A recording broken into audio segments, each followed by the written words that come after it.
Hello everyone, today we'll be going over our data structures and algorithms course. Today focusing on singly linked lists. And without any further hesitation, let's get started.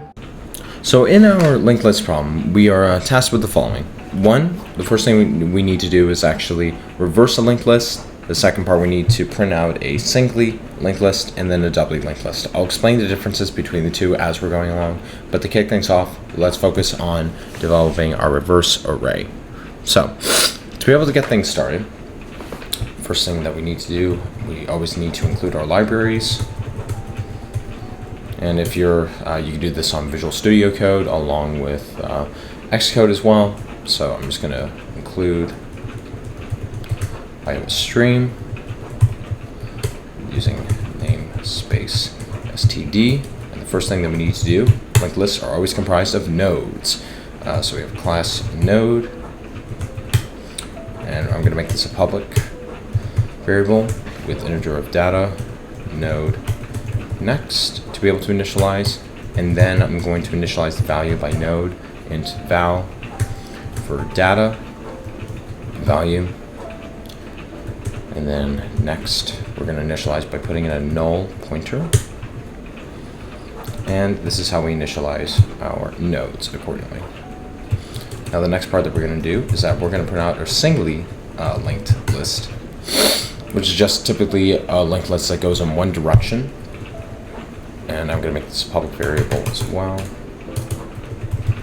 But I'm going to first make a class singly linked list. There we go.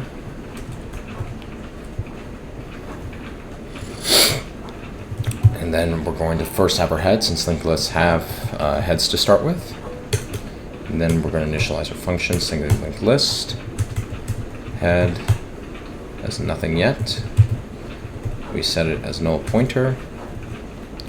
And then we're going to put our functions being insert, reverse, and then print linked list. So, starting off with the first one, we're going to go with insert. This is how we do it. So we're going to do void insert int val node, new node is equal to new node val. Next one will be the condition if the head is equal to the null pointer. That means we say that there's nothing already in there. And that means that we're going to declare head to be the new node to start with, and we're going to be expanding our linked list dynamically. And then, so then the next part will be, we'll do this technique called swap, which means we're going to have a temporary node set up as a head. And while we are looping throughout our linked list, because we're going to have a set of values that we will have inside of our main function, which will be comprised of test values to put in. The numbers we get from our main value are going to be inserted inside of this function that we have. So going back over here, while the next temporary node doesn't equal null pointer, indicating that there is a new number, that means we're going to declare temp to be temp next. And then we will also shift over temp next to be the new node.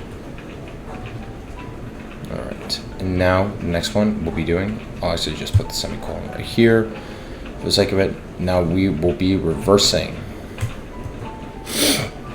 And we do so by void reverse with this function here. Then we'll have node previously with the null pointer. We're going to use this, and we're going to apply a swap technique. Node current equals head. Node next is going to be the null pointer, because we already know exactly what the head is, and we're just going to be expanding upon that. I apologize on that. That was a syntax error. There we go.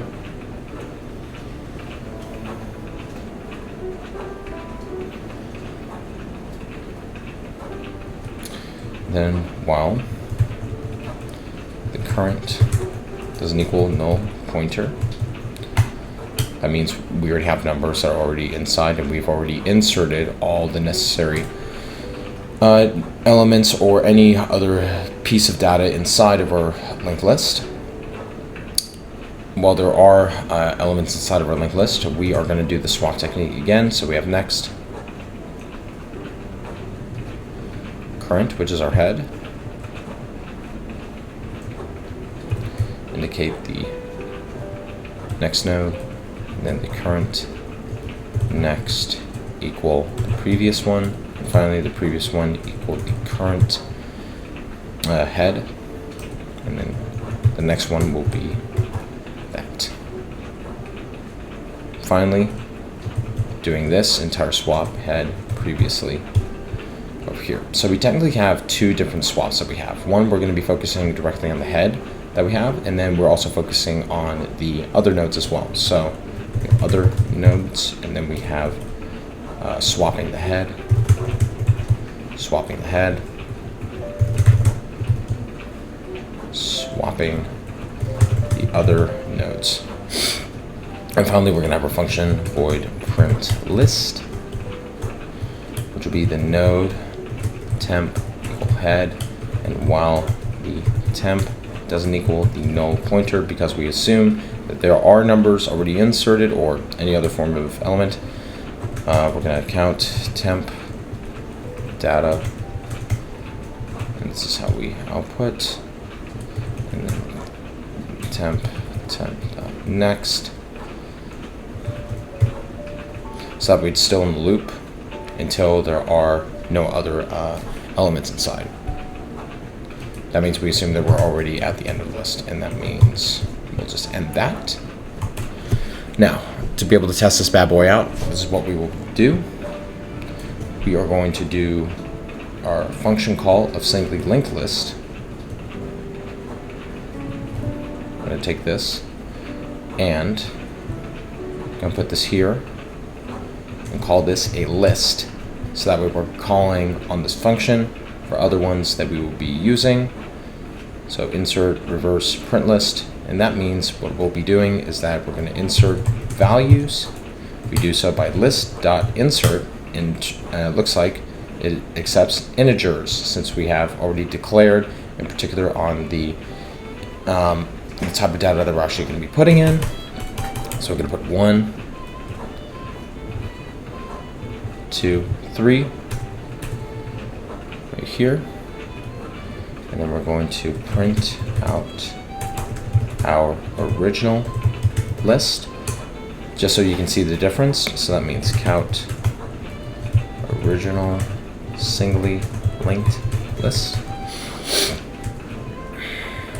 list.print list, and then we're going to print out our reverse linked list,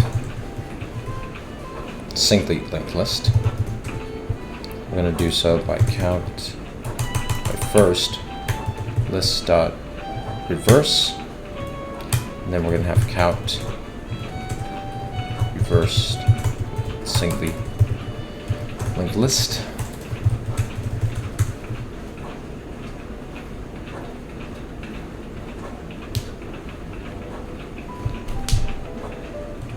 Finally, we're going to be printing out.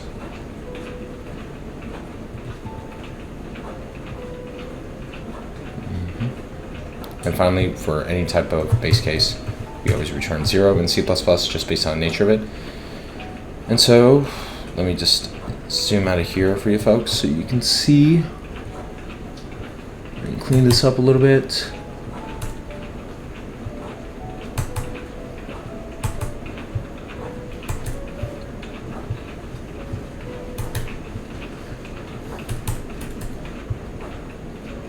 There we go.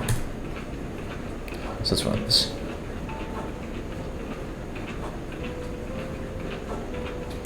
And here we go. So we notice in particular, just zooming in over here, we notice our original singly linked list is going to be 1, 2, and 3, as indicated, since we have already set up what our head is. Our head's going to be 1, and then when we reverse the singly linked list by 3, 2, 1 accordingly.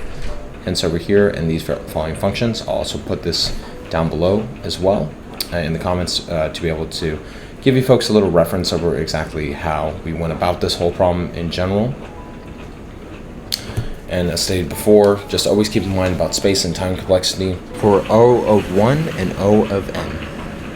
Hello everyone, thank you again for taking time to watch this. If you found this video helpful, be sure and feel free to please like and subscribe. And if you have any other questions as well, feel free to put it in the comments section. And as always, take care. Cheers. Bye-bye.